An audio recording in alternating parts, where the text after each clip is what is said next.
नमस्कार दोस्तों, स्वागत है आपका मूविक्स हिंदी पर। फिल्म की शुरुआत एक लैब से होती है जहां एक शख्स को क्रायो चैम्बर में रखा गया है। मॉनिटर देखने पर पता चलता है कि वो पिछले 17 सालों से आराम फरमा रहा है। तभी पूरी लैब में अलार्म बजने लगता है और क्रायो चैम्बर खुलता है। पिछले 2 दशकों से सो रहा ये शख्स फाइनली खड़ा होता है। वो आसपास देखता है जो किसी बंकर की तरह लग रहा था। वो आदमी अपना ऑक्सीजन मास्क हटाता है और बाहर निकलकर खाना और जरूरी सामान ढूंढने लगता है। तभी वहां अलार्म बजने लगता है और मॉनिटर में दिखाया जाता है कि बंकर के अंदर का प्रेशर डेंजरस लेवल पर पहुंच गया है। इसका मतलब ये था कि उसे यहाँ से जल्दी ही निकलना होगा। अगले सीन में हम देखते हैं कि जनाब एक अल्ट्रा प्रोटेक्टिव सूट पहनते हैं, हाथ में हथियार लेते हैं और धीरे धीरे बंकर से बाहर निकलते हैं। उसने अपनी सेफ्टी के लिए एक हेलमेट पहना था जिसके कारण वो अंदर से ऑक्सीजन ले सकता था। वो बंकर से ऊपर की ओर चढ़ता है और अपनी रीढ़ की हड्डी में कंपकपी महसूस करता है। बाहर आकर देखता है कि पूरी जगह तबाह हो चुकी थी। जिस जगह कभी जिंदगी बसा करती थी अब वहां सिर्फ सन्नाटा पसरा था। जहां हरे भरे जंगल हुआ करते थे अब वहां सिर्फ राख के ढेर मौजूद है, क्योंकि वहां कोई परमाणु हमला हुआ था। बिल्डिंग, गाड़ियां और यहाँ तक कि वाइल्ड लाइफ पूरी तरह से तबाह हो चुके थे। इसके अलावा वहां लगातार बारिश हो रही थी। बारिश के अंदर रेडियो एक्टिव तत्व मौजूद थे जो किसी की भी जान सेकेंड्स में ले सकते हैं। बाहर हर जगह बस तबाही मची थी और वो शख्स क्रायो चैम्बर से बाहर आने पर रिग्रेट करने लगता है, पर अभी भी उसे उम्मीद थी कि कोई ना कोई यहाँ उसे जिंदा मिलेगा। वो आगे की ओर बढ़ता है तो उसके मॉनिटर पर एक मैसेज आता है कि उससे लगभग 10 किलोमीटर की दूरी पर एक सभा का स्थान है और मॉनिटर उसे उस ओर चलने के लिए इंडिकेट करता है। पर इस तबाही के बीच वहां पहुंचने में घंटों लगने वाले थे, पर उसे लगता है कि वहां उसे कुछ ना कुछ तो जरूर मिलेगा। वो अब उस बंकर में अकेले अपनी जिंदगी नहीं काटना चाहता था। रास्ते में वो देखता है कि बहुत से न्यूज़पेपर रोड पर पड़े हैं जिनके ऊपर हेडलाइन के रूप में वॉर लिखा हुआ था, जिससे पता चलता है कि दुनिया की ये हालत न्यूक्लियर स्ट्राइक की वजह से हुई है। जैसे जैसे वो आगे की ओर बढ़ता है रास्ते में बहुत सारी लावारिस गाड़ियां मिलती है जो कि सालों से इसी हालत में पड़ी थी। और तो और रेडिएशन के कारण उनका लगभग कलर खत्म हो चुका था। पूरी जगह किसी ब्लैक एंड व्हाइट फिल्म की तरह लग रही थी। आसपास की हर चीज नीरस नजर आ रही थी। फिर भी वो आगे की ओर बढ़ता है। इसके बाद वो एक खत्म हो चुकी बिल्डिंग के पास पहुंचता है जो कि किसी फॉर्मर गवर्नमेंट ऑफिस की तरह लग रही थी। वो जल्दी से अंदर की ओर जाता है ताकि उसे कुछ ना कुछ काम की चीज मिल सके। यहाँ उसे एक टेलीफोन मिलता है जो किसी भी संपर्क तार से नहीं जुड़ा था। ऐसा लग रहा था जैसे यहाँ पर बचने वाले लोग थोड़े दिन बाद या तो मारे गए या यहाँ से निकल गए। इसके बाद वो आदमी बिल्डिंग से बाहर आता है और अपना सफर जारी रखता है।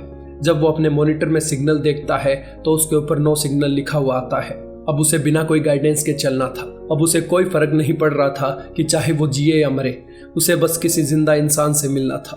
क्रायो चैम्बर के अंदर 17 साल उसके लिए मौत से भी बदतर थे। वो धीरे धीरे आगे बढ़ने लगता है। तभी उसका मॉनिटर बीप करता है। वो देखता है तो उसमें लिखा था कि यहाँ का वातावरण सुरक्षित है, वो यहाँ खुली हवा में सांस ले सकता है। वो बहुत खुश हो जाता है और अपना हेलमेट उतारता है।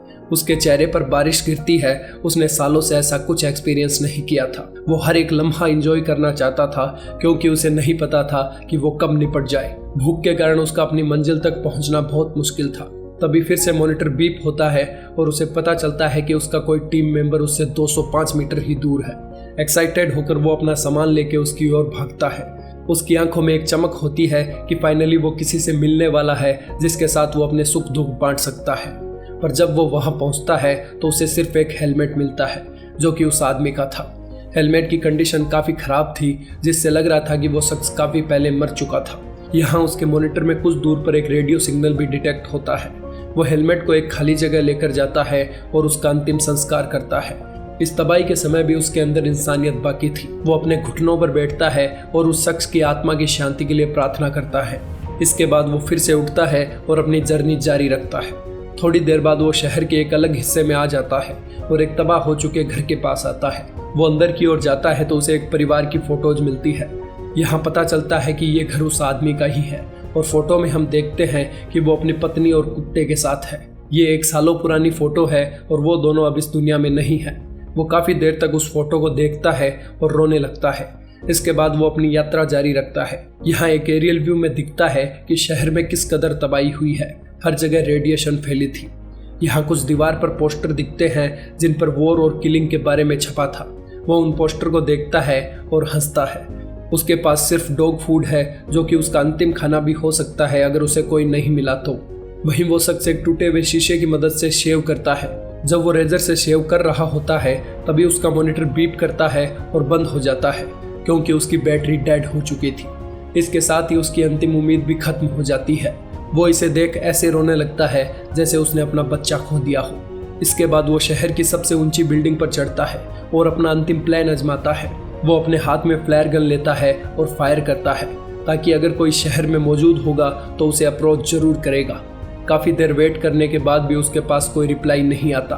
वो वहां से जाने की तैयारी करता है तभी देखता है कि किसी और ने भी फ्लेयर गन फायर की है। यहाँ उसे पता चलता है कि उसके अलावा भी इस दुनिया में कोई जिंदा है। एक्साइटेड होकर वो फ्लेयर गन फायर होने वाली दिशा में दौड़ता है। अब बारिश भी रुक चुकी थी। जब वो वहां पहुंचता है तो एक कार के ऊपर हेलमेट पड़ा देखता है। जनाब उस आदमी से मिलना चाहते थे पर खतरे को देखते हुए उनकी फट भी रही थी, इसलिए वो एक कोने में खड़ा होकर अपनी दूरबीन से इधर उधर देखता है पर उसे कोई नहीं मिलता। वो अपनी राइफल निकालता है और आगे बढ़ता है। वो खतरे का सामना करने के लिए तैयार हो जाता है। वो एक कार के पास डिफेंसिव पोजीशन लेकर खड़ा होता है तभी दूसरी साइड से उसे गन लोड होने की आवाज़ सुनाई देती है। जब पीछे मुड़कर देखता है तो उसे एक औरत दिखती है जो उसी की तरह प्रोटेक्टिव सूट पहने उसे गोली मारने को तैयार थी। वो दोनों एक दूसरे पर भरोसा नहीं कर सकते थे, इसलिए दोनों आपस में घूरते हैं।